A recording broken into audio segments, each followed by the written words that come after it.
How's it going, buddy? Dude, I'm excited for this one. This is why we wanted to do this in the first place. This is a good one.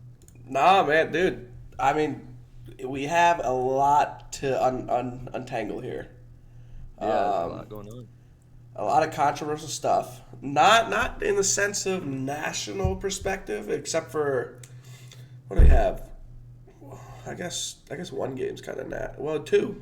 Your game too. Dude, the way college football is going, man, I would say this is all national. Anything Really, really, you Yeah. really? Okay. All right, well that's fair. Man, I don't know. I'm really disappointed. I would definitely say. I mean, I love that team to death, Yes, sir. but it is a complete dumpster. Oh, I shouldn't hit my desk. Complete dumpster fire. We came in, we got Grayson McCall from Coastal, Great addition. Yeah. and everyone was like, "Oh, we're doing great. We got a great transfer, set records." Yeah. And now I'm not sure he knows what his name is. I really don't think he knows who he is, and that sucks. You never want to see that. If you guys don't know, in the last game, he got hit in the helmet. It flew off, and then got hit twice in the head. Yeah. And no targeting call was called, and they ran back the fumble to the 1 yard line. Oh man, I guess that's a good starting point, though. Let's just go straight into it. Let's go to the Yeah. NC State Syracuse game. It starts Saturday, 8 p.m. Yeah. Before we start, I want to see your prediction on how that game's going to go. Let's clarify. It's at state, right? It's at state. It is. It's at Carter Finley, 8 p.m. Primetime game. And I think Grayson McCall's injury is kind of just a shoot fire of what NC State's season's been, man. It's been getting hit in the head, helmet off 2 times in a row. It's been rough. I mean, high expectations coming in definitely for NC State. Started off slow. Western Carolina kind of freaked me out when I watched that game. They looked good, and that's a top FCS program I know, but NC State's supposed to be a top ACC team. But then the Clemson game, man, that showed really how the difference is in the ACC right now. I think Clemson's that powerhouse with Miami. Going into this, Syracuse tough opponent. They have McCord, or Ohio State transfer, dog over there. I mean, he's doing great things. I thought he did great at Ohio State last year. But it's at NC State. I think their crowd environment is a good one. They always seem to perform well at home. Would you agree to that? They're a good home team. I go to a majority of all games. Yeah. Ever since I started, I attended. I don't even know what year I attended, but as soon as I started going, I went to every single home game. And the only reason I continue to go back is because of the atmosphere. It's electric, but it's also a family environment. So you are having a good time regardless of what's going on. That being said, whenever we're on defense, you're not going to hear your play calls. That it's loud, it's electric. We have an amazing fan base. That being said, if our offense and defense can't be efficient and can't do anything, that doesn't mean anything. You're not going to have an electric crowd. They're not going to be loud. They're not going to be on your side if you are disappointing the entire season. Right. Prior to this season, we had Peyton Wilson, the best linebacker in the country. Dog, underrated. Anytime he made a play, the stadium erupted. Unfortunately, now I don't think we have that on our defense. We don't have a star player. Caden Fordham, our linebacker, trying to take over the name from Peyton Wilson, is not. They have him up there with stats, but he's not making these big plays that really are affecting the game.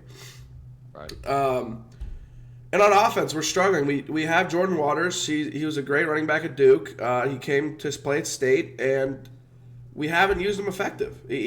Our O-line isn't there. That's why we're having problems. Grayson McCall's hurt. Huh? Yeah. I think Waters is a great running back. I think the O-line's what's letting you guys down. Yeah, Go on. I was going to say, if you watch any game from State, you could go through and watch 5 plays, and I'd say 3 to 4 of those plays, QB pressure, TFL, sack. We had CJ Bailey come in after Grayson McCall got hurt, and he is a 6'6" giant, and he says he's 6'7". And he has to run almost every play. We don't have the O-line to hold them back. And they're big O-line, but we can't stop the D-line and we can't run the ball. So if we can't run the ball, we can't use CJ's arm to pass the ball. One of our star receivers, one that was really looked at to be one of the best receivers in college football, KC. He had a Great receiver, I think. Yeah, he had a great breakout season freshman year, and now it's, where are you? I don't even know your name at this point. You get called 3 or 4 times a game, and that is not his fault. He's open. It's just they don't have time to throw him the ball and get him open. Like there's no point to give him the ball if he's getting sacked every 2 seconds. And I think CJ is a good addition there. I think he's a better mobile quarterback than Grayson is. So I think he's adding a little more dynamic to your offense than what Grayson offered. But with Grayson, he fed KC that first game. KC had like 6-7 targets. So he used him effectively. I think he knew he was a weapon to be used. Defensively, though, I think you're right. You guys are missing a key, a big player. And unfortunately for you guys, I think Syracuse is that offense right now. They performed well. I think McCord's leading the nation in completions per game.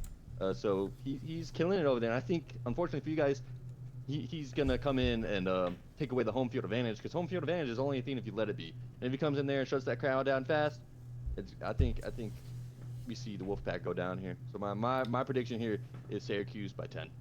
By 10? Wow. What? You think it's going to be high scoring or low scoring? I mean, I've seen State's offense, if they're down and they're down and out, they're not going to play. And if it's a close game, it seems like we're struggling. You're throwing interceptions, you're fumbling the ball, you're making mistakes. If we start out hot and we're up 14-0 to start, I don't see Syracuse being able to beat that with a home crowd. I really don't. I mean, you have to. That being said, Kyle McCord, where he came from, Ohio State. Ohio State, yeah. So I mean, so he's used to these big environments. Yeah, the huge environment. Ohio State is wicked loud. I don't think did he play? Did he play at Ohio State? Did he play in a game, or did he transfer out? He was the starter, I believe. I don't even watch him, I don't think. But anyway, regardless, transferring from Ohio State to Syracuse, I don't understand that. I don't know if he got some NIL deal that said, okay, yeah, I'm set for a while or whatever may have you. But regardless, he's an outstanding quarterback. I mean, he ranks top 4 in passing yards, second in passing touchdowns, and like you said, number 1 in completions, which is absurd. And one thing that we pride ourselves on is defense, and you've seen this far, we haven't been able to stop anybody. There's been no... And non-explosive Clemson, I think, took advantage of you guys, which was crazy. I think the run game was really good for Clemson, which I don't think Syracuse has such a weapon in the run game as Clemson did. But passing-wise, I think they blew Clemson out of the water. And we'll see if NC State can hold on for dear life and try to cause them to run the ball. Or I think time management is going to be a big thing with NC State. If they can hold on to the ball and make this defensive battle, I think NC State could make it a close game, but I still have Syracuse winning this. Okay. I mean, I did have one question because I got some bias here, but yeah. My 2 things: if Jordan Waters can be efficient in the run game from the start. Now, I'm not saying force the ball down their throat. If it's not working, it's not working. Get off of it. Right. But if that could be efficient off the start, make them think about the run. KC gets open. One of CJ's favorite targets is Justin Jolie, our tight end. He's been doing an amazing job. So all this boils down to is if Jordan Waters can get past the line of scrimmage. If that happens, do you think that your prediction will change? I don't think your defense is good enough to slow down McCord. He did start last year, and he faced the best defenses.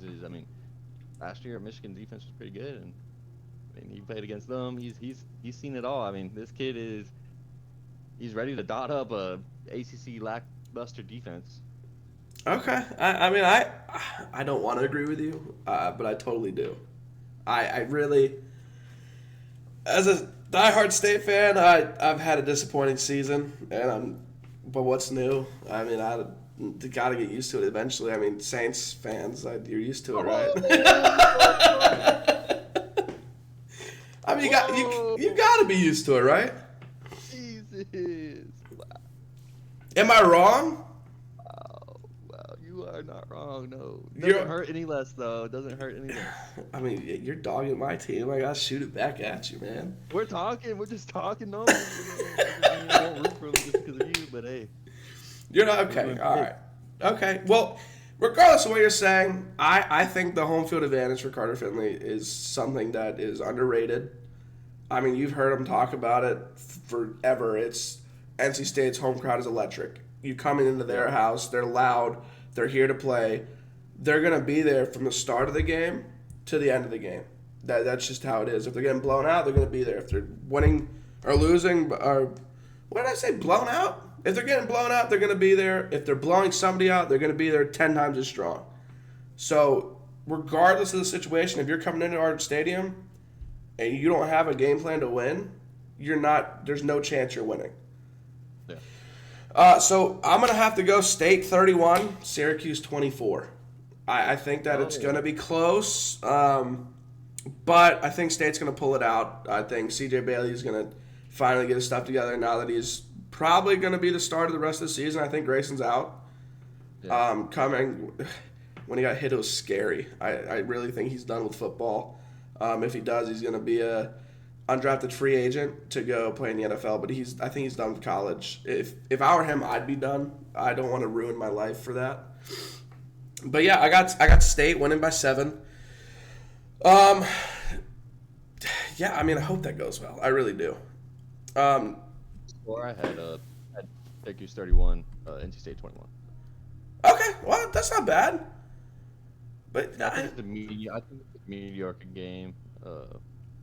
I think this is the best team that Syracuse has played. So. Okay, so we got a chance. That's all I ask. I mean, next thing I want to talk about, you're wearing a. I like it. The purple jersey. You want to show that to everybody real quick? No, and you know who it is, Mr. Joe Burrow himself. You need to let go of Joe Burrow. He is not there anymore. He is in the heart, man. Yeah, keep it there, just like Drew Brees, man. It's not going to happen anymore. You're done. Okay, so you guys are ranked 13th in the nation. Now you are going. Are you playing at or? We're here at home. You're in Death Valley. Death Valley night game. Playing number 9 Ole Miss. Yeah, good with opponent coming. Jackson Dart, which is one of the most praised and predicted to be a high draft pick in the NFL. What are your thoughts going into that? Yeah, and I've been watching both teams. Big LSU fan. I watched every single game, every single minute of the LSU game. I've checked in on Ole Miss. They're a good offense to watch. Let's start off with Ole Miss here. When Kentucky came in to play Ole Miss, I think Ole Miss was expecting a blowout after Kentucky couldn't beat a mediocre South Carolina team. I think Jackson Dart was humbled. They finally played a real defense, and we saw the results. Jackson Dart couldn't do anything, and they lost. And another big story I think Ole Miss has been doing a few times now.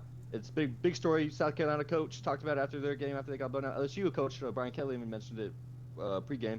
I think it was today. Ole Miss players going down, faking it.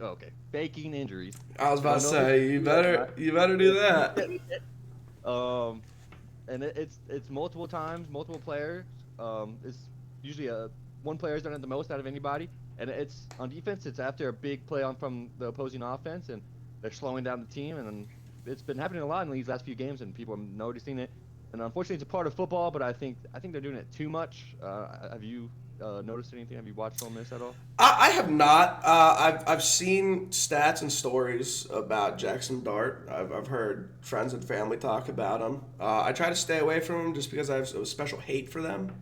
I really have never liked Ole Miss, so I'm not going to give them the light of day. And I hope you guys completely blow them out of the water. I don't like LSU either. I don't. Simple fact is because you like them. I don't get it. I don't understand it. I hope you guys blow them out of the water. That being said, Jackson Dart, I think he learned. He's a smart quarterback. I think they adjusted well. Again, they are coming to Death Valley. That is an amazing stadium, amazing fan base. You guys, The one hardest stadium to play at. even better. There you go. This game will show me and show the rest of the nation if Jackson Dart can play in the NFL. I firmly believe that if he can come into Death Valley and perform and throw for 300 yards and not make many mistakes and come out with a win, I say he is a top draft pick. Now, if LSU's defense locks him up, no, he shouldn't even be considered in the Heisman race. Shouldn't even be considered to be a top NFL draft pick. But LSU is, I don't know, they have struggled. I wouldn't say they're a top performing team. They are ranked 13th, so they obviously have some respect from everybody. I haven't watched many games, but I feel like you guys need to worry about the rushing game. I don't. Agreed. Definitely. I think LSU's defense has been real lackluster the last 2 years. We're trying to get it improved this year, hiring defensive coordinator that's been there previously. Just this year, though, the run game, it's just been our run defense has been horrible. We saw it against South Carolina. Quarterback could do whatever he wanted to. Running back could do whatever he wanted to. Fortunately for us, I mean, unfortunately or fortunately, their quarterback did go down with injury. We had to go in against their backup. Backup wasn't ready to play. Win a game, big SEC game. Do you think you guys win that if he doesn't go down? Honestly, no, I don't. I think they were doing whatever they wanted to do against us, and that quarterback was electric. Played his best game he's probably ever played in that game, and unfortunately, had to go down. It was good football to watch. Offense, though, has been electric. Hasn't been as good as it's been in the past 2 years. Jaden Daniels leaving, he added a special element. If you have that quarterback as that it factor, Jaden Daniels could do whatever you wanted. He could pull that ball. He could make you, you had to watch where Jaden Daniels was. And I don't think Garrett has that. He's more of a quarterback pocket player. But he has been dotting people up. I think he's up there in touchdown completions. He's a real good quarterback. He's doing good. He just doesn't add the extra element that we're used to at LSU. From being a diehard LSU fan, switching that defensive coordinator, have you seen any difference in the D-line and linebacker play to stop that rushing attack? No, not really. Our DBs have gotten a little better, and that's kind of what the main issue was last year. But this year, I mean, it seems like teams come in against us and have a game plan to run the ball, and it's just there. Okay. So what makes you think that you could stop Ole Miss in their rushing attempt? The last 2 weeks we've done good against the run. We've performed well. I'm just hoping, after we had a bye last week, we come in, we see what they can do. We're ready to play ball. Our linebackers can fit the holes. We are missing our star player Perkins. He was a key player for us. He was that guy. What happened to him? ACL, I believe, some leg injury, out for the season. Yeah, unfortunate. Great guy. And our running back, offensively, we haven't been able to run the ball, which is crazy for us because we came in with the number 1 offensive line ranked like preseason. Like everyone was like, this O-line will be the best in the country, and it hasn't. But last 2 weeks, Dubai, we've been able to run the ball. South Alabama showed we finally have a running back to step up. Our freshman Caden Durham. Unfortunately, he did get a little tweaked up, so we'll see if he can play or not. If he can't play, I think this is a close game for LSU. If he can't play, I think LSU tries to make it shootout fast, hopefully, because we see Ole Miss can't do well against explosive plays as we saw in Kentucky. So if I'm predicting here, I'm gonna choose my guys. I mean, might be a little biased. I'm going LSU, and I'm going a big game here. I'm doing 38-31. 38-31 LSU at Death Valley against Ole Miss. Okay, you mentioned South Alabama. I had to bring that back.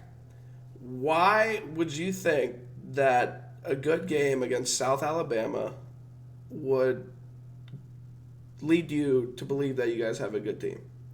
So, have you paid attention to South Alabama football this year? I'm not sure anyone in the country besides their fan base has looked at them. Okay, they beat a team 87-10. They beat App State Who 48-14. they beat 87-10? Northwestern State. I mean, Okay, my point. and What's they the beat next one? though. App State. App State's a good team. Okay, what was the score of that game? 48-14.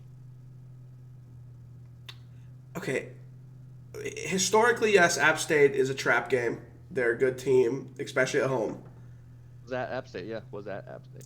The last 2 years, they really haven't. They had good games. They had decent games, but no, they've been declining. So your story doesn't hold. I don't think South Alabama's a good predictor of if you have a good team or not, if you made the right changes. If, like I said, if you guys come into this and you beat Ole Miss, I'll believe you. I'll say, okay, they figured their things out. But I still got Ole Miss. I'm gonna go. It's gonna be close. It's at Death Valley. You look. What do you? Trying to find who's like feeding this guy picks. This dude's horrible. He's picked 2 losses. Let's keep record, everybody. No, yeah, we will keep record. Nah. I'm 2-0. 2-0. He did 0-2. Okay, so in State beat Syracuse this week. I might be wrong on the score. I'm terribly guessing scores. I'm normally pretty good at teams. I'm going with Ole Miss. No, I'm going with Ole Miss, and it's going to be a close game. It is. I'm going to go 31-28 Ole Miss. Really? You think they win by a field goal? I really do. I don't think it's going to be a last-second field goal. I don't. I think it's going to get down to like the last 5 minutes. They're going to kick a field goal. LSU's going to drive down. They're going to make a mistake of some sort, pick, fumble, going for it on fourth, trying to get like a first down, and the game's going to be over. That's who I'm picking. Ole Miss, Jackson Dart. I just don't think you guys can compete. I wish you guys do blow them out, but I don't think that's how it's going to go. Another one that I really wanted to talk about is where College Game Day is going to be hosted. I think you know what I'm talking about. Great game.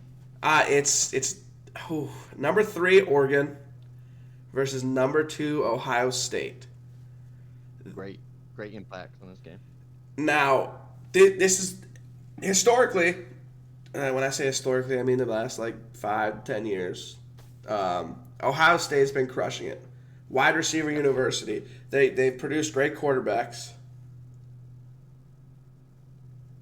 LSU, come on. We know who wide receiver university. Look at the NFL. Look at the top 7 receivers, 4 of them LSU. Move on. All right.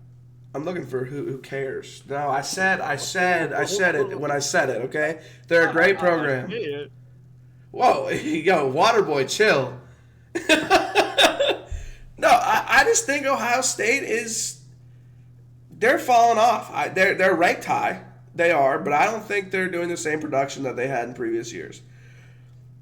Oregon, on the other hand, has been trending upward for the past couple of years. Not exponentially, but they keep getting better and better and better and better. They haven't really gone down. They have Dylan Gabriel, Heisman favorite. He's in the top 5. I don't think he's performed how he should have performed. He hasn't been doing crazy well. But if you look at it, both teams haven't played any good teams. I mean, Oregon's played Idaho, Boise State. Boise State's running back's insane. We'll get to that later. Oregon State, UCLA, and Michigan State University. All teams are not very good. They're not. They haven't performed well. In my opinion, it's a dumpster fire. They're trying to figure out things to fix. They're trying to figure out recruits. And in that process, they're losing out on high-ranked recruits and great athletes because they're not willing to make decisions and they're just holding out. Dylan Gabriel, he's thrown for over 1,400 yards, 11 touchdowns, 3 picks. That's not a bad ratio. Could be better. He's been sacked 7 times. That's not a huge number. That's not. So he feels comfortable in the pocket. One thing I'd look at too is the running back, Jordan James, 88 carries for 550 yards. Both these stats disappoint me. very much. Agreed. Yeah, I think they're They as good as they should. No, yeah, and for being ranked top or number 3 and playing those schools, you should probably double all of that. Starting off with those Damn games, close. Yeah, definitely should be close. yeah, that is very defeating. Same thing with Ohio State. They played Akron, Western Michigan, Marshall, Michigan State, and Iowa. Will Howard has only thrown for 1,200 yards. So, and the running back only has 337 yards. Both these teams, in my opinion, haven't earned the respect. Huh? That's their backup. Okay, well, who's their starter? It can't be better than that guy. Yeah, it is. You're talking about one of the best running backs in the. What's his name? Ohio State? Junkins, Junkins, he has over. Oh, 4,500 yards. yeah, you're right. And he's electric, and unfortunately, I think as we look at, we did look at who they've played. Oregon, like you said, I think Dylan Gabriel, mediocre quarterback. Started at UCF, was all right. Went to Oklahoma, was all right. Now at Oregon, I think it's showing. I thought Bo Nix was just a great type of quarterback in a great situation. I think he's showing that Bo Nix did have that talent. I don't think Dylan Gabriel has it. I don't think he has the it factor to him to win Big Ten football. Where I think Will Howard has. I mean, Will Howard is performing well. It is Ohio State. He has all the weapons he could wish for. I don't think he's going to be anything too good, and I hate to say that about that guy. I do like him. But also, they haven't played anyone. I do think Will Howard probably could put up better numbers. I mean, he's thrown less than 100 passes, has 1,200 yards. That's pretty good. He's averaging like 10 yards a pass. So I think he's doing all right. And I think you undersold Oregon giving up 7 sacks against who? No one. Will Howard's only been sacked twice. So I think offensive line there, and Ohio State's they both played nobody. So giving up 7 sacks in general isn't bad. Now against those teams, you were atrocious. Where's your protection? Exactly. Now I looked it up just so I got everything right. Judkins, he has 60 carries for 468 yards, averaging 8 yards a carry. That's amazing. I think. No. You didn't let me finish. That is great. That is fantastic. It's a fantastic stat line. You're Ohio State. You're known for throwing the ball. Yeah. That is what you do. I mean, Zeke Elliott. But you are also a running back at one of the top schools in the country. Where's this it factor? Why haven't you been talked about more in the media? Going back to Boise State, that running back is insane. I think he's the best player in the NCAA right now. So looking at that, I mean, Boise State came out of nowhere, and now he's talked about possibly being in the Heisman race. Exactly. That's why I just don't think that Ohio State or Oregon should be up there. Now, that being said, going more into the game, I think Oregon walks away with this. I really don't think they... I put the prediction a little closer, but I really think Oregon's going to walk out of here with a 42-28 victory. Oh, whoa! It's at Oregon, so but I don't think Oregon has that home field advantage that we think. Ohio State, to me, their offense has always been electric. You were on the right course of wide receiver. You that definitely have a contender in that. We know who the real wide receiver is. You, LSU.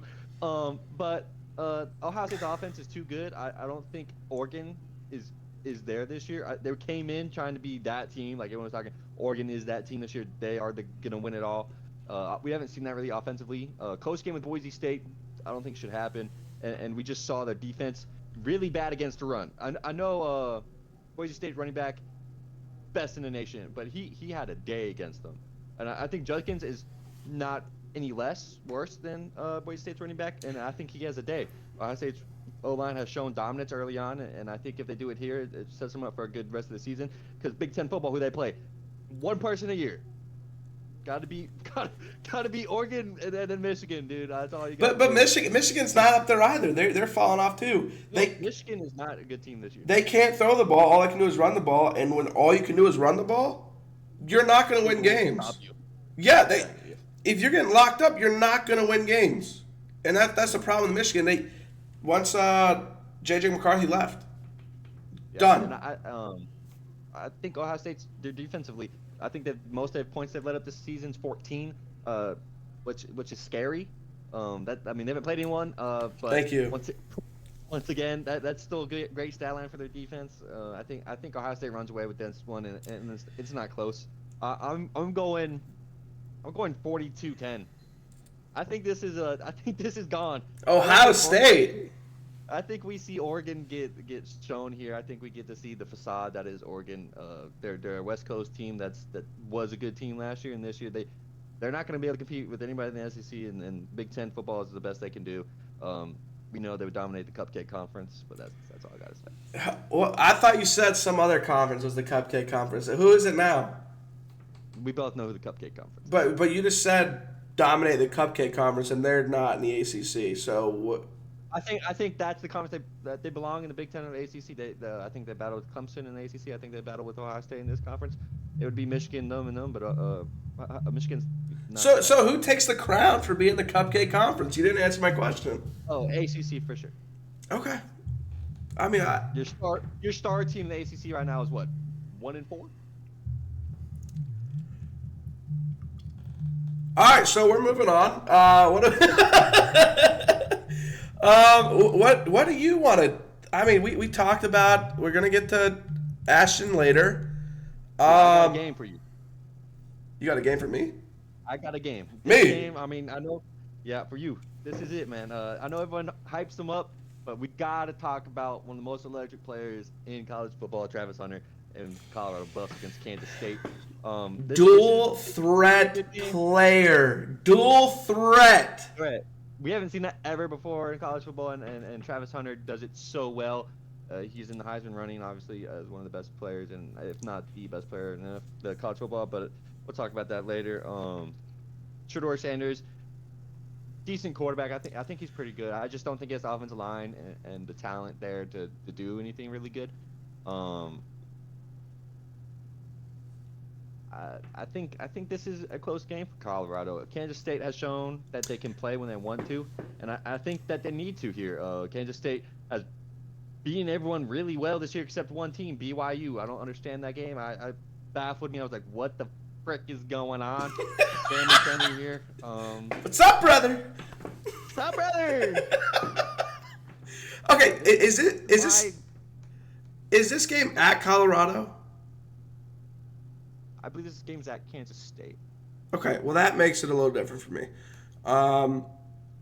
Shedeur, I'm not happy with him. I mean, he's a good guy. He's a good person. And I don't think it's his fault. His only weapon is Travis. But you can't get that weapon unless you get time in the pocket. It's at Colorado. It's at Colorado. It's at Colorado. Okay, there you go, even better. Playing in Colorado in October. It is going to be cold. They've been through it. They've done it. Home crowd's insane. You see it every game. Celebrities come out. They come. Everything's loud. People want to see Deion. They want to see Travis. I really think that Deion screwed up when he allowed Travis to play both sides of the ball. He's done it effectively. Why do you think he screwed up? Imagine if Travis was 100% for one position. He was 100% DB or 100% wideout. Why not keep him 100% fresh the entire game at wideout? Because he's not tired. He can keep going. He says he's not tired. He's not tired. I've seen that guy play. You got to watch all 6 minutes of the game. And Deion said, and don't quote me on it because it's not word for word. He said something along the lines of, I'd be taking away from this kid if I didn't play him on both sides of the ball. When has that ever been done where a college athlete's been played both sides of the ball and been this effective? If he was playing one position, I would put him front runner for Heisman. If he was straight up wide out, he would be fresh the entire game. He wouldn't be like, I get you say he's not tired. He's still running off adrenaline. He's playing well. He's a great athlete. And when he moves to the NFL, that's not going to happen. He's going to have to put his ego down the drain. He's going to need to be, okay, I'm only playing one position because at this point, this is a business. There is no more Travis Hunter, star of the game, playing both sides. My question for you is, what position do you think he should choose when he goes to the NFL? I think any team that takes him in the NFL should try using him both sides. I know it's not really a smart decision because he's gonna be a first round draft pick, and money wise, like you don't want to do that. I think corner. I think he plays corner. He's a very effective elite corner. I think wide receiver wise, he's pretty good. But I think at the NFL level, you can bring someone in just as talented, if not better. Okay. DB wise, I think he's probably one of the best in the nation. Also for Colorado, we forgot the other son. Shiloh is returning this game. Great safety for them. He's a very, very good pass breakup player. He identifies coverage. Play type very well. I think he adds something to this Colorado defense that hasn't been there. Unfortunately for Colorado, I think Kansas State does win this one in an effective manner.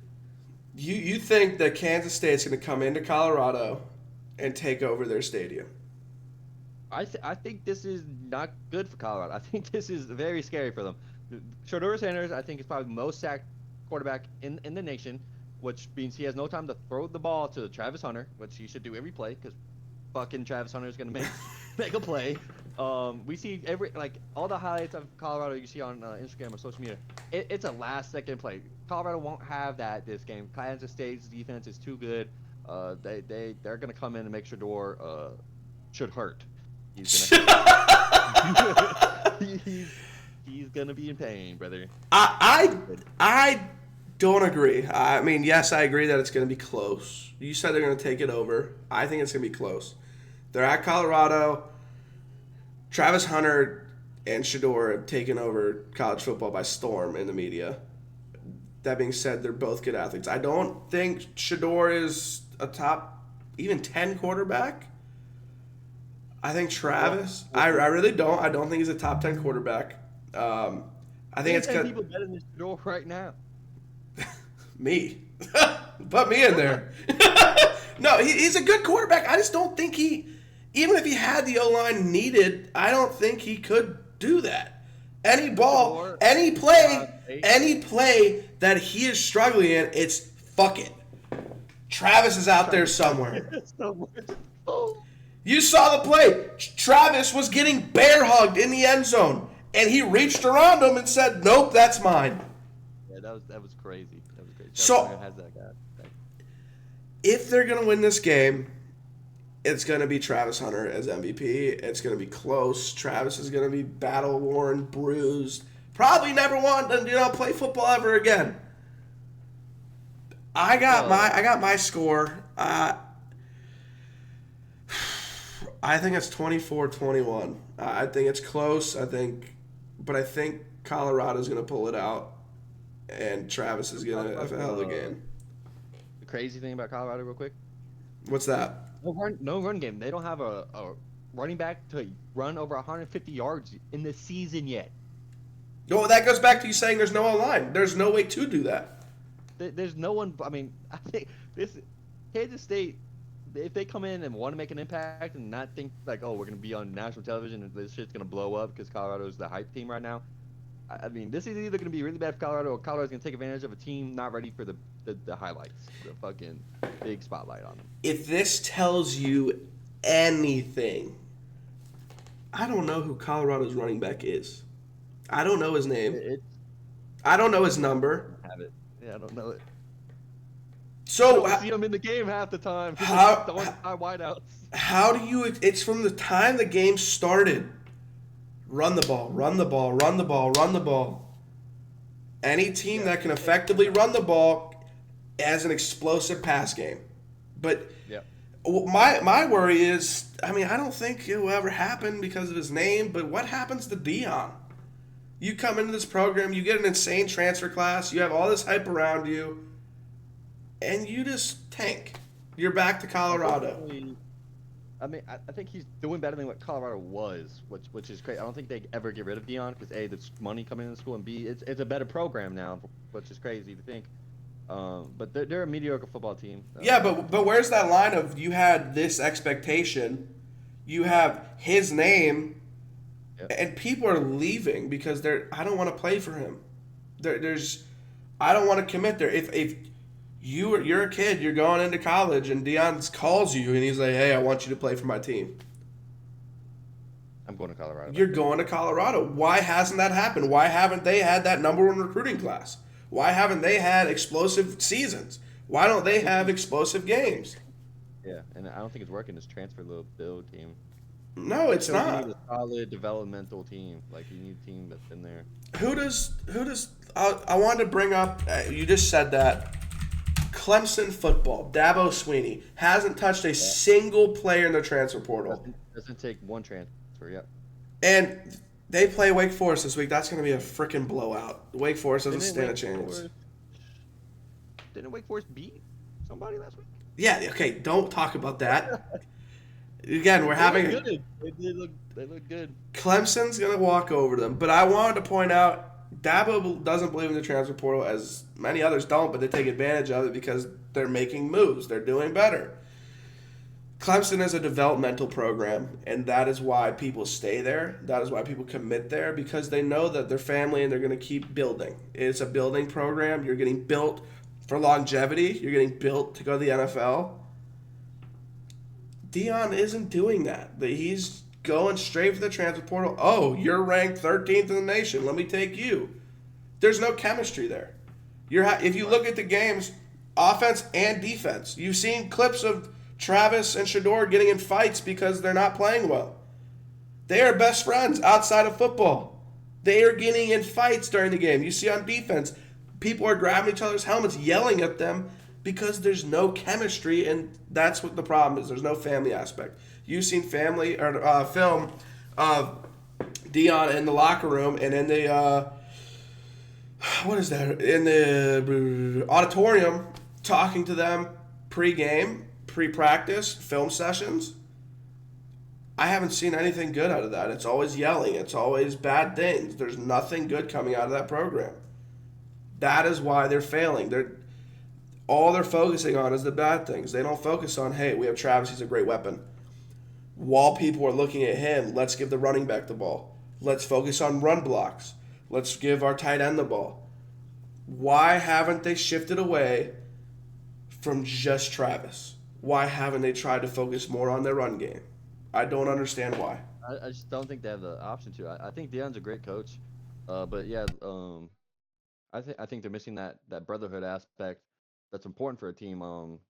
If you don't have it, like the best teams have always talked about, hey, yeah, we're one unit, we're one family, we're a brotherhood.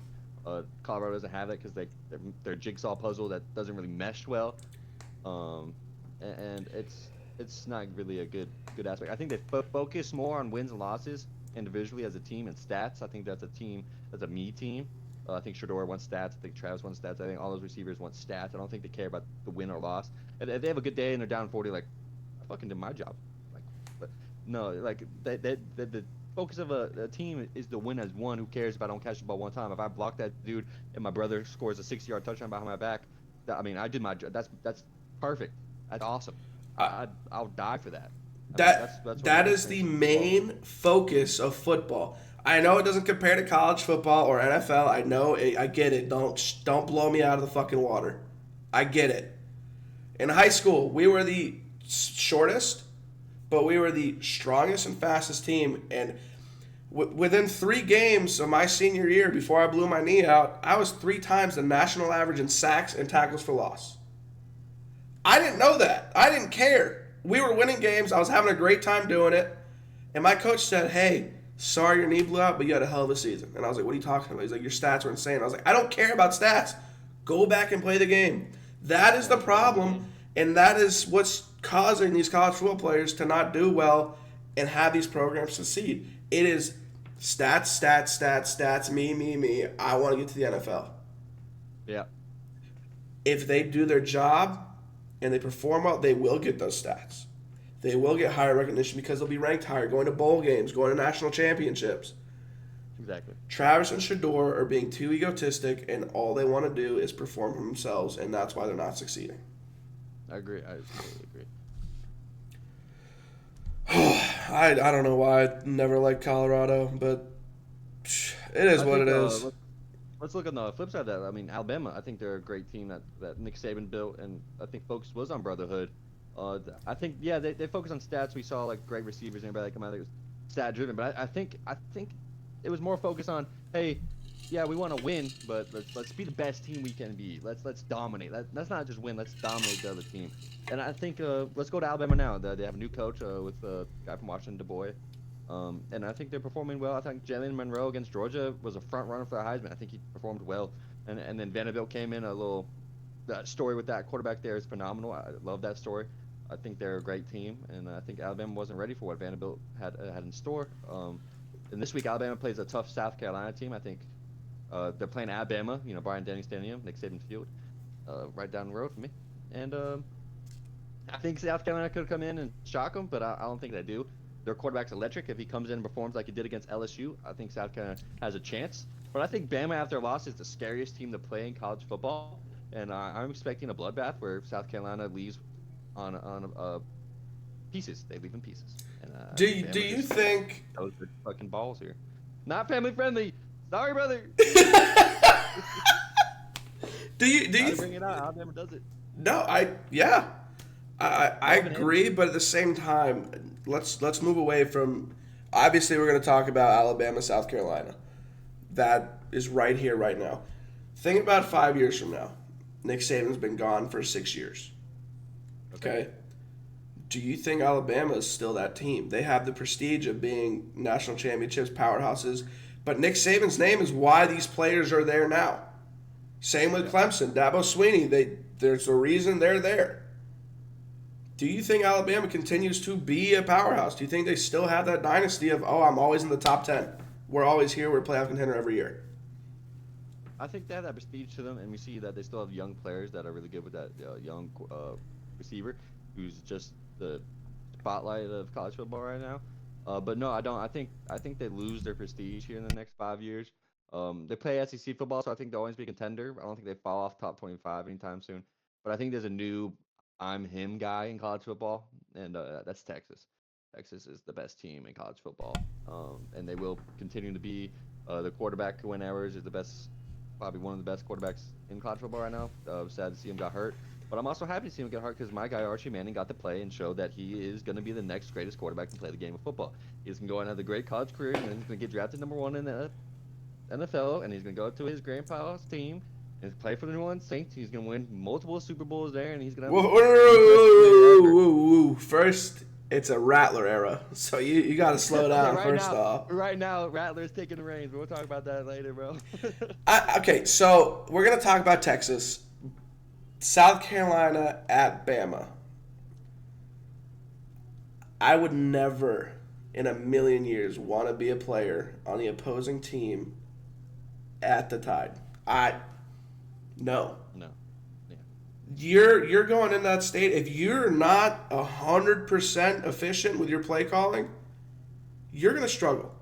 They are some of the biggest athletes on the planet and some of the fastest. And then add on to the crowd, there's no way in hell that you could go in there and be like, oh yeah, prepared, I'm ready to play. I'm jacked off every freaking pre-workout in the planet, and I'm ready. Right. I don't think South Carolina has a chance. I see what you're saying. They can go in there and win. No. I think Bama steamrolls them. I think it's a 49-14 win. Agreed. I think this is going to be a big game for Bama. I mean, like I said, South Carolina, their quarterback, if he plays great, Lenore Sellers, if he does great, I think they have a chance. But they're missing their key receiver, Jalen Brown's out. I think the Tide roll. I think LSU just was the right defense. They were just too bad. South Carolina took advantage of that and showed holes in LSU's defense. And I don't think Alabama shows these holes that LSU does. And I think they stomp them fast. We saw Georgia go in there. I think Bryant Denny Stadium is one of the most underrated SEC stadiums for hardness to play in. And I think we see Bama's home field advantage and their rage from losing to a Vanderbilt team, which was disgraceful in their eyes, which is unfortunate because Vanderbilt's a pretty good team this year. I'm telling you right now. I think you're close to the score there. I'm going 49-3. South Carolina got steamrolled by Ole Miss last week. Let's not forget that. This is a Bama team that's ready to You win. you don't think they're gonna score a touchdown in a That's full fine. That's four-quarter game? You don't think they're gonna score any points after they making didn't changes? score. They didn't score against a lackluster defense last week. So Wow. they put 6 points up. I don't Hey, think they'll put up more than 10. South Carolina players, you hear that? He doesn't believe in you Oh, guys as an enough, but I don't outsider, either. maybe So so. you guys need to get out of South Carolina. Yeah, your time and the hype is over. I that, that I don't think Monroe is a great quarterback this year. He's been you think he's talented. you think he's a top 10 pick in the draft?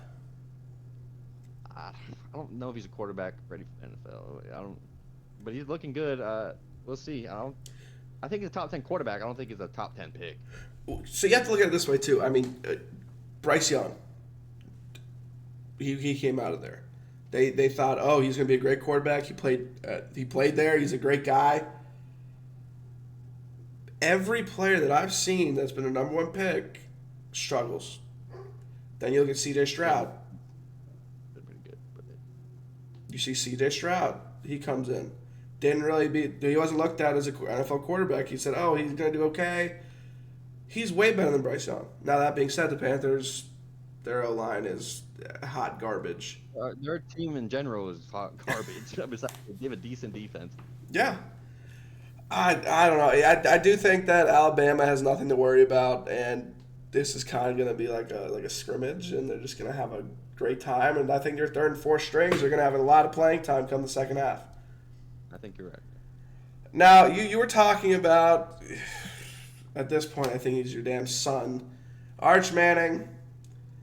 We're going to move towards number one Texas, the best team in the country at this point, against number 18 Oklahoma. Great game. I want to say Quinn Ewers is back. I don't know if they're starting him yet. I believe he's ready to play. I don't know if they're starting him yet.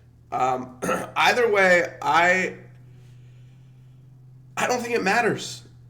Texas is a well-rounded team. They have good athletes everywhere. I hate to say it. You've been talking about Texas for so freaking long, and I hope they lose. But Quinn Ewers, through the couple games he did play before injury, almost 700 yards passing, 8 touchdowns, 2 interceptions.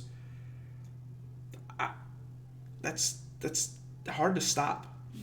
There's no way you have a quarterback making those decisions. They have Arch Manning coming in, and he didn't really play anybody too kind of special, but he did well too.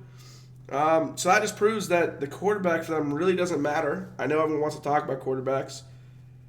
I think they just have a good overall team. So I think they steamroll Oklahoma 45-17, no problems. Oklahoma, they have. I don't think they should be ranked, in my opinion. Their quarterback's only thrown for 540 yards. Their running back barely has 200. Their receiver isn't doing anything. I mean, he has 10 receptions. Why is their top receiver only doing that? Yeah. And they really, I mean, going off, they haven't really played anybody. I mean, Tennessee was the best team they played, and they got shown that they're not a good football team. I think Bailey beat Auburn. Come on.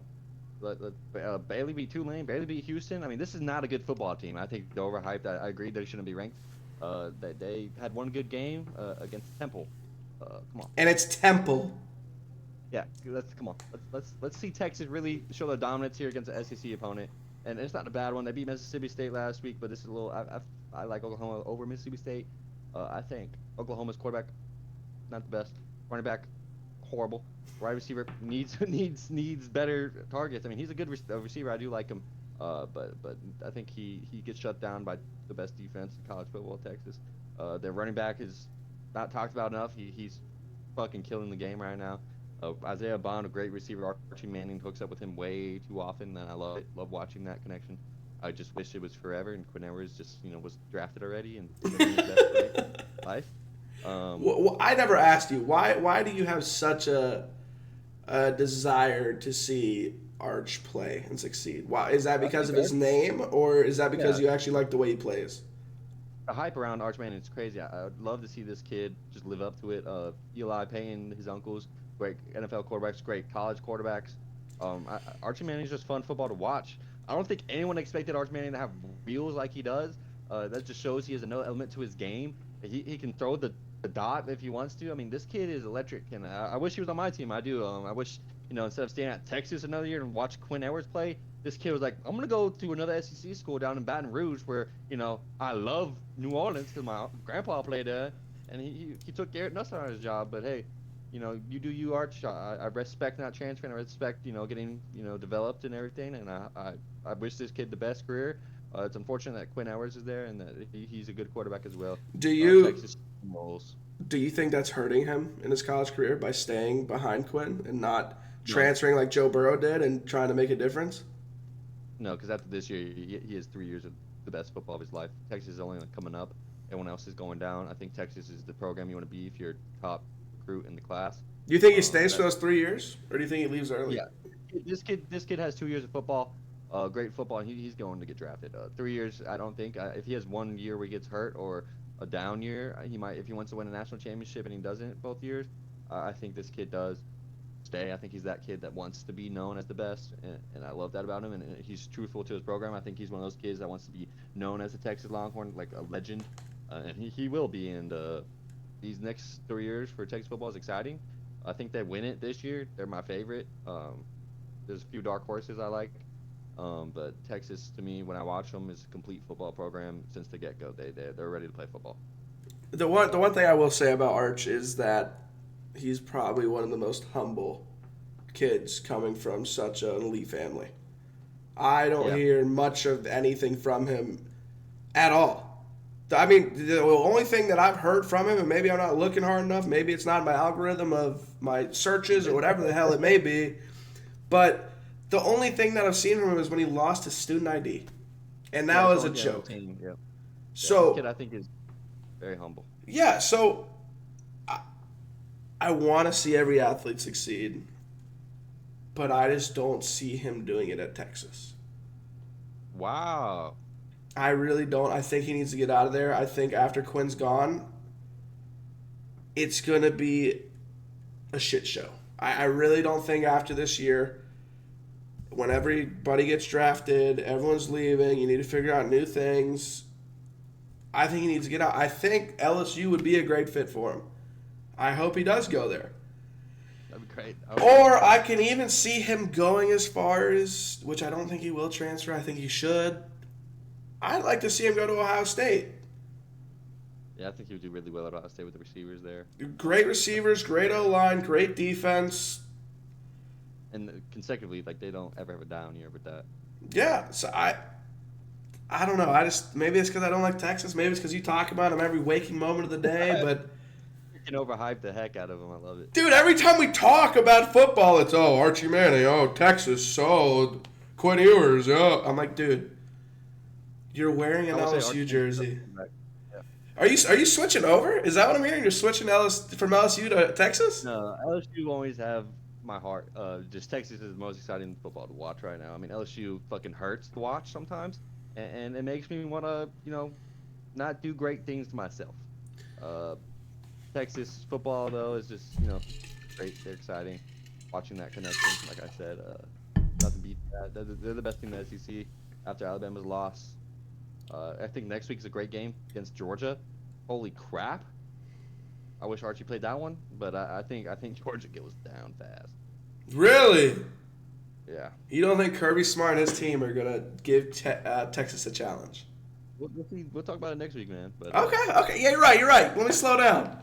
I may have missed it. If you did, tell me again. What was your prediction for Texas Oklahoma? Damn, this is a crazy one. I think Oklahoma scores roughly 17. I think 14-17 range is a great pick. I think Texas offensively, it's hard to put 50 on a SEC team, so I'm gonna go like 45. 45-17? 45-14. I'll go a little lower than you. So you don't want to say. So you just don't want to agree with me. Is that what you're saying right now? I mean, I don't want to pick the same scores as you, so we can have a little difference, but because I think Texas wins this, let's lose that pick. But yeah. All right. Okay, I agree with that. Okay. Now, This has been the biggest news that I've seen all season. Boise What's State that, brother? and their running Yep. back. Let's talk about that. I've been dying to talk about that. I wanted to go through this. Now this is all depending on if he can continue this productivity and efficiency and keep this going the entire season. If he continues to do this, I have him as my Heisman favorite. Obviously, other people have other people, but I think Ashton is a great running back. Obviously, Boise State doesn't have the highest recruits. They're not the greatest team ever, but he's making it happen, and he's a hell of an athlete. If he can stay healthy and keep up this, I mean, this is absurd. What are we through? How many games are we through? This is week 6. Week 6, and this running back already has over 1,000 yards. How do you stop that? If he does that the entire season, I see him winning the Heisman. I mean, he's averaging almost 11 yards a carry, 16 touchdowns. How do you do better than that? Yeah, I mean, watching that guy, I mean, as a tight end, and that primarily has blocked my career, watching this guy play is freaking awesome. We haven't had a fucking running back like this, and I don't know fucking how long. I mean, it's been so long since we had a great running back. I mean, Michigan's running back's pretty good, but this kid, 1,000 yards, 95 carries, averages 11 yards a carry, has 16 touchdowns. He averages 200 yards a game. What? I What? what was the last breakout running back that we've had? I mean, the only names that I can remember, Derrick Henry, but he didn't really wasn't this explosive. At least as I remember. He wasn't in the first 5 games. He was not even close. He had half this. So there we go. And then DeAndre Swift, he was a high-looked running back in college, but then got the NFL, couldn't do anything. I think he might be the best running back in the past 10 years. I mean, Leonard Fournette was pretty good. No, that is a little biased. It is. But you have to look. Leonard Fournette, he had an offense around him. Yeah, This is different. Ashton is the offense. Yeah, he is like without him. Like you're right. If he's consecutive and this team goes undefeated. I mean, they've lost to Oregon barely. I mean, they should have beat Oregon. I mean, why did you not feed this kid 100 times in that game? He fucking made Oregon look like MAC football. Like, what are we doing? And then Feed this guy the football. yeah. So back, you said Travis doesn't get tired. This kid does not get tired. He's on It- BTA, belt to ass. No, he's ready to whoop that ass. I mean, you saw there was some highlights from him. It was like late in the third quarter, maybe mid fourth quarter. He was throwing grown men off of him and continuing to run.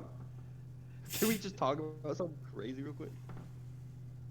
Their quarterback has 1,000 yards and 1,056 yards. He has 1,031. I mean, talk about a balanced team, but like that's insane. That's 50-50, man. Playing that team would be honestly, I'd be scared to play Boise. If they could get, what year is he? Do you know? I think it's his last year. He's been there a while. Well, then my question is where has he been? Maybe that sways my decision. Where has he been all along? Do you think the O-line's changed? Last year he had a 1,300-yard season. And he is already at 1,000 yards. He quoted himself and said, "If I don't get 2,000 yards, might be wrong. Don't listen to me too hard." He did do that, yeah. I think he said something along the lines of, "I'm done with football," or whatever. But he's expected to be. He wants 2,000 yards through 6 games. Halfway through the season, he's over 1,000 yards. That is more than doable. Who is your Heisman favorite? Who are you kind of leaning towards? Let's talk about that because I do like Ashton. He's a great. I think unfortunately for him, he doesn't play anybody, which I think the voters look at too heavily. Who does Boise State play? They played Oregon and he did great, and unfortunately, I think they have to make the playoffs, which I think Heisman voting stops then. So I think he's a front runner, and I hope he wins it. But unfortunately, I'm going to ACC. We're going to talk about the most electric team in the ACC, the Miami Hurricanes. They've come back, the last 2 weeks phenomenally. I mean, yeah, you can say the refs are kind of with them, and I agree watching them. I mean, there's been games that the refs shouldn't have called something, or they should have called something, and it goes Miami's way every time. But watching them last 2 weeks, Cam Ward is my top Heisman. That kid has him factor. He goes out there and he does not quit.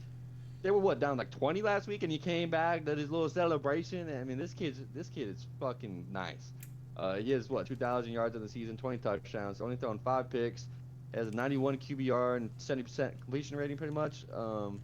Yeah, I like this kid to win the Heisman. He's continuing to do his thing in the ACC. I don't see Miami slowing down. I think Clemson's a battle, but I think with this kid behind the helm, Miami looks like a great team to play. And I'd like to see them play some other teams, just to see how Cam Ward does against like an SEC defense and everything. But this kid's my favorite. He does it all. He can run. He can pass. Watching him, he has that Heisman moment to him. He rolls around, makes the play happen, even if it's not there. He doesn't back down. And I love this kid. I don't think anybody besides Travis, but unfortunately his team sucks. So yeah, dude, that team is overhyped, and I almost would say they're over talented. They have guys that transferred in that are not being used well. I would agree with you though. Cam Ward is a freak. Yeah. An absolute freak. As much as I want to disagree with you, they own the ACC. As much as I tell you I don't like it, I think that other teams. No, Miami is turning something insane with Cam Ward, and I really do think he's top two. I Jalen Milroe, he's up there, but I think Cam Ward would take it. But if Boise State had a better schedule playing higher ranked opponents, and actually would see that we need to use that guy a whole hell of a lot more than we do, I think Ashton would take it. That's all. I hate how. One thing I hate about the Heisman voting and the rankings and all that other bullshit is a lot of it's media based. It's who's the biggest name? Yeah. Who's the biggest names? Who's being talked about the most? And once they get who's talked about the most, then they go to the statistics. They go to who they played. But they're going to look at Alabama to start with. They're going to look at Georgia. They're going to look at Texas. They're not going to look at all these smaller schools, which is why I like that they moved to the 12-team playoff. I do like that. You have more chances for teams to get in that otherwise would never even have a shot in the dark.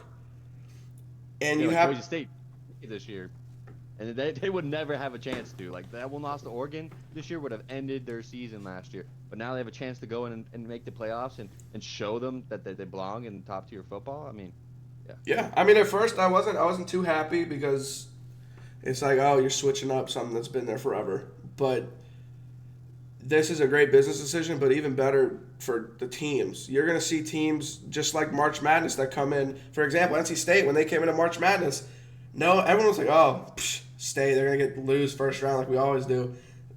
They got in there and moved up. That's what you're going to see in college football. What are you trying to do? Huh? Wolf up. That's the pack, isn't it? Wolf up. No, don't wolf up. What they? I don't know what y'all say. What do y'all say out there? Don't worry about it, bro. All I know about them. Go Tigers, baby. Go back to your valley, dog. We're gonna hunt you one day. But I really like the playoffs, and I want to talk to you about that. What is your opinion on the 12-team playoff? Yeah, it's crazy. I think Division I FCS, Division II, I know has done it. Division III, they've always done like a big bracket playoff. I think D1, they had the 2-team bracket, from 10 years ago. Now they went to 4, and this is just the next step in the progression. 12 teams is perfect. I think SEC is probably going to get 4 teams, Big Ten gets 4, ACC gets 2, and then you leave 2 for others. And, that adds up, yep. And I think this is great. I think this is how it should be. I think they're going to try to go 14-team here soon. That might be too much. Football is one of those games where if you play too much football, like it's hard to do. We see that in NFL. I think their schedule is too long. What is it, 18 weeks? Way too long too. Just your body can't do it. It's hard to take care of your body. These guys, I think 12. I think they're pushing the limit of how many teams they can do it. But this is a great opportunity for college football. I mean, you get to see teams like Liberty last year, Florida State last year. I mean, what could they have done? That would have been great football to watch. I would love to see Florida State and see, because I hate hearing, we would have won it all. I mean, obviously not. I mean, shoot. What happened? Yeah, we'll never know. Like a few years ago when UCF had an undefeated season and they claimed the Natty, I mean, that would have been awesome to watch. This is great for football. I just wish it was here sooner. Can't wait for playoff football. I mean, I'm excited for this week. I can't wait for that. I can't wait for playoffs, baby. Dude, I'm ready. That's gonna be insane. What When do they draw the line?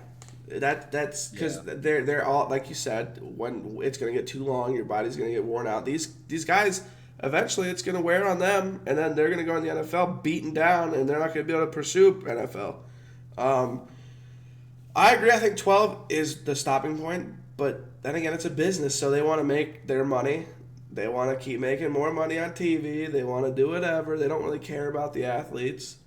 I think 12 is the perfect thing. And as this goes on, you'll see teams that, like you said, that never had a shot in the dark to make it. They make it, make a deep playoff run that pushes better recruits to their school, which keeps building their programs. I think it gets more exposure to other athletes and other programs that needed to happen a long time ago. Yeah, agreed. This is something that college football needs, and I do think actually, I think they're voting on it here this year or next year. They're going to 14. I think. Where's our vote? Where the people's vote? I don't think we get a vote, buddy. We should get a vote. Even if we don't, I think all the athletes that are dealing with this should get a vote. We get a vote, I believe, because last year D2 added a game and we got a vote in that, and we did pass that, so now we have 12 weeks. Okay. I think they do get a vote. They should. At least all the head coaches get a vote. I know that for a fact. So we'll see. Well, they'll probably all say yes anyway. It's another game. Yeah, because I mean they get more money. They get more money, and it's a great opportunity for the lower schools are definitely gonna vote. That's like, oh, another opportunity to make the playoffs, so that way if we lose one game to the biggest school we play, which would be like SEC school or something, that they can get in still with a loss. So. Well, I mean, I think I'm more excited about college football than I've ever been. Yeah, college football right now is the most exciting. The transfer portal did something to football where more balance and anything can happen. We saw that last week. I think this is great. I think this Saturday I'm gonna be glued to my couch watching 20 different games, going back and forth, watching the best one. And well, that's not the only reason you'll be glued to your couch, but I mean, yeah, the both playing. Yeah, okay, dickhead. Headphone warning for the headphone wearers there. Damn. Yeah, you should have said something earlier. Well, sorry about that. Micro Mike, baby. So I think that's where we're gonna stop it, man. We got some big games coming up. I'm going to the state game this Saturday. I'm hoping. Yeah, I'm going to the West Alabama game. So. Oh yeah. Oh yeah. I really appreciate you talking. I love this shit. I want to talk about it all the time. This gives us a platform to do that. For anyone watching, if you enjoyed at any point, there's a subscribe button down below. Subscribe. That helps us out. It does. It does. It pushes things. It helps us grow. It helps us have fun and do the thing we love to do. Again, if you don't want to share it, I don't give a fuck. Do whatever you want. I don't care. All I ask is you sub and possibly like it. If you want to dislike it too, go ahead. It pushes us. Go ahead. Comment your best moment. Go ahead, comment the best moment. Who's your picks for the week? I'd love to hear. Yeah, okay. That I'm better than everybody, and that I'm gonna go how many picks did you do? 6? I'll go 6-0 or something. I don't know. You're not. We're gonna keep a record too. I want you. That's your job. You're gonna tally these. Yeah. Any comment that can beat mine, I'll pin and we'll do something special. All right, I like that, man. All right, guys. Not a copy of me. Yeah, if you copy it and you get it right, you're wrong. You get nothing. Yeah. All right, well, like I said, guys, appreciate everyone stopping by, hanging out to watch and listen to us ramble for however the hell long this is, and we'll see you in the next podcast. Heck yeah, man. Peace.